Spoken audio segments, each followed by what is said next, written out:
Has your child started saying, I can't tell you, it's a secret, when they come home from contact? If so, you want to watch this video.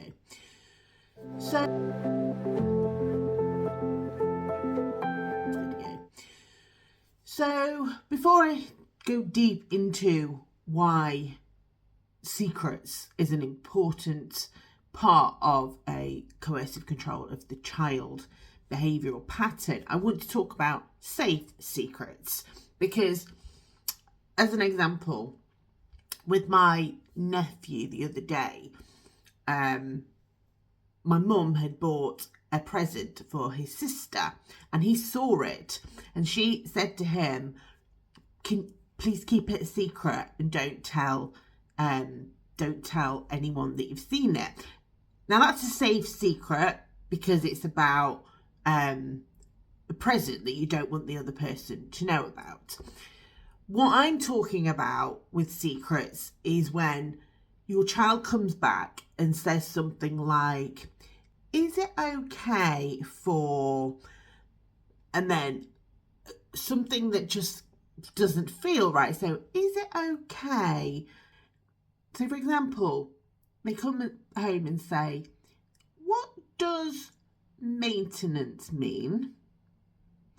And you try and explain or ask them a little bit more information, and when you try and get more out of them, they go, I can't tell you, it's a secret. Mummy said so, or Daddy said so. Now that's just one example. That could be in lots of different and on a scale of really worrying to not so worrying. But it's the word secrets here, and the use of secrets to imply that either you're not safe to tell this information to, it creates a us versus you, so the other parent and the child versus you kind of dynamic, which if left without any intervention whatsoever can be used as part of a pattern of behavior to basically take control of the child's behavior with you and ultimately get that child to reject you.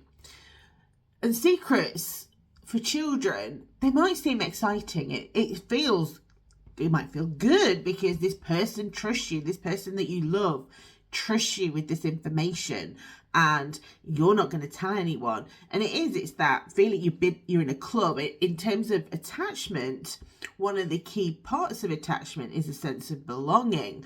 And this is a way to kind of bypass safe attachment and secure attachment with a sense of belonging.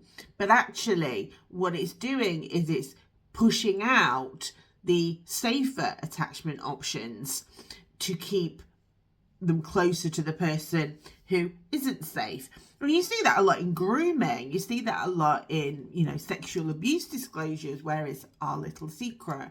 So whilst I'm not saying that it's always to do with sexual abuse, it is part of a pattern of behaviour that seeks to exclude the safe options. Now that can be you as the other parent, it can be grandparents, it can be teachers, it can be anyone that represents someone that can take care.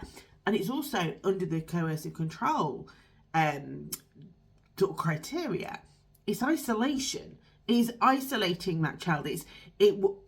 Looks like a fun way, but actually it's part of a pattern of isolating that child from other people by keeping secrets. I've got a secret that you don't know.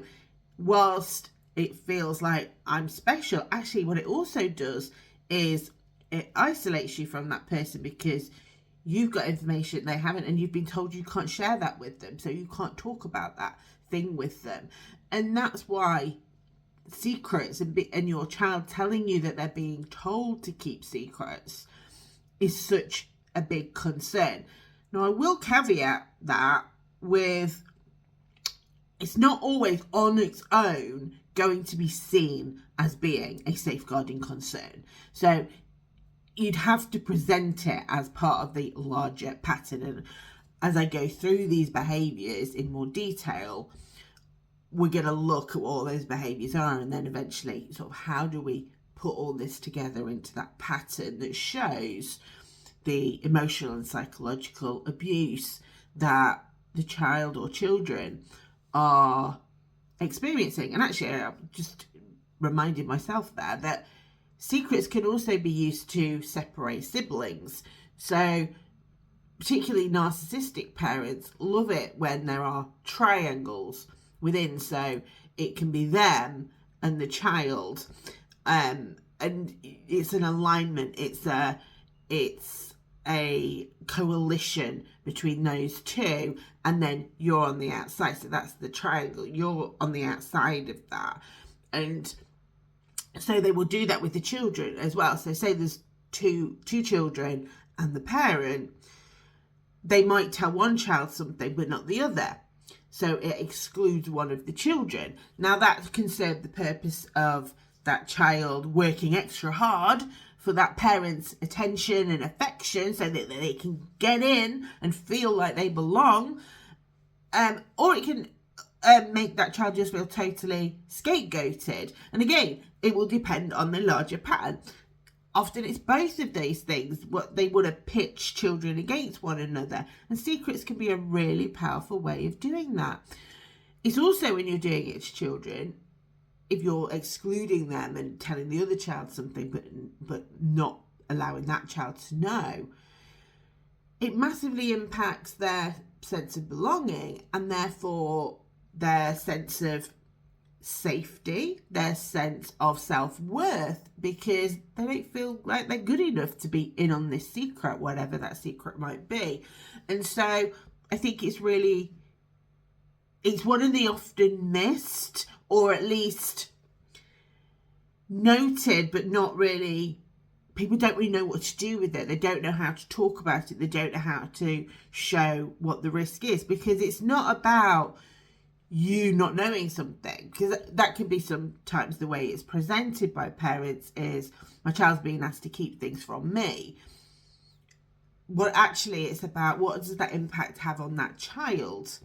And the impact on the child is that although on the surface it looks like, they're part of something, that in and of itself is concerning, because it's excluding someone that they feel is safe. So they're being asked to keep a secret from someone that they feel safe, and it's creating an alignment with the other parent to exclude you, and that can be a domino effect of other behaviours coming along as well. It can make them feel distant from you, which can make them feel like they've got a low sense of self-worth, that they don't belong with you, for example. So it's drawing out, they're keeping secrets, but what is the impact of a child? Put yourself in your child's shoes and think, how would I feel in that? And yeah, at the start it can feel like, oh, that's exciting, I know something no one else knows. But actually, what is the knock-on impact of secret keeping? What can that happen? So if you're teaching your child to keep secrets, you're starting with this secrecy element, you're hiding things, and that can expand within a relationship to, you start off hiding little things, but it can escalate to hiding bigger things. So I got lost in the supermarket, don't tell anyone, that's our little secret. That's the secret that's being kept from. And also the child can get confused of like, what am I allowed to tell? What am I not allowed to tell? So if you're recognising these, click the link in my bio. There is a free tool for you to be able to start mapping some of these behaviours. And these videos will support you in understanding exactly what those behaviours are. Don't forget to like and subscribe.